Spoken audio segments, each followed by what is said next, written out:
Við þekkjum tilfinninguna. Sintamani.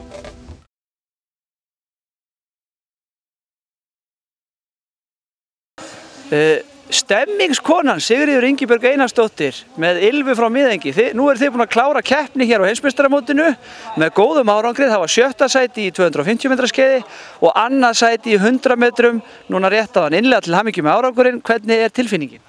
Þetta er mjög blandan tilfinningar og mjög skrítið að enda 100 metrana og vita bara að þetta væri síðasta spretturinn hjá okkur saman. Þannig að það var fjallinn okkur tár. Annað væri óeðlilegt. Þetta er skrítið að vera íslensku knapi á þessu móti með hross sem maður er búin að byggja upp í langan tíma og annað væri óeðlilegt. Hvert fer Ylfa ef ég má spyrja? Hún fer til Þýskalands.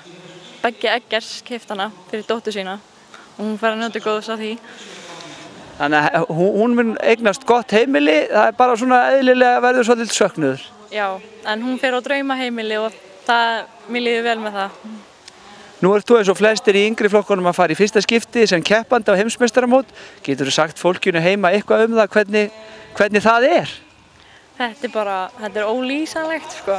Ég veit eiginlega ekki hvernig það er að lýsa þessu. Ég er rosa mikið bara að reyna að njóta og lifa í núinu og bara já, bara stuðningsfólkið og Íslendingarnir eru bara, þetta er bara geggjað sko. Ég á eiginlega engin orð fyrir þetta sko.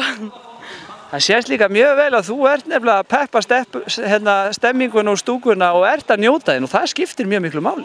Já, mér finnst það, bara halda utan Íslendingarna og bara peppa þá áfram.